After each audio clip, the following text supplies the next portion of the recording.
আপনারা যে আয় করেন 1,000, 2,000, 5,000, 10,000 যে যাই আয় করুন না কেন, তার কমপক্ষে 10% সঞ্চয় করবেন।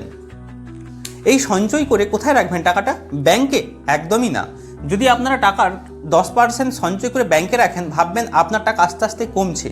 কারণ ব্যাংকে যে ফিক্সড ডিপোজিট করা হয় তার রেট অফ ইন্টারেস্ট 6 থেকে 7%, আর ইনফ্লেশন বা মূল্যবৃদ্ধির হার সেটা হচ্ছে 8% প্লাস। অর্থাৎ মূল্যবৃদ্ধি হচ্ছে 8% অনুসারে, আপনাকে ব্যাংক থেকে রিটার্ন দিচ্ছে 6 থেকে 7%। তাহলে আপনার টাকা কিন্তু ক্রমশ কমছে। এই টাকাটা আপনাকে ইনভেস্টমেন্ট করতে হবে। ইনভেস্টমেন্ট করা আমার অর্থ হচ্ছে কি বিনিয়োগ করা। কোথায় বিনিয়োগ করবেন?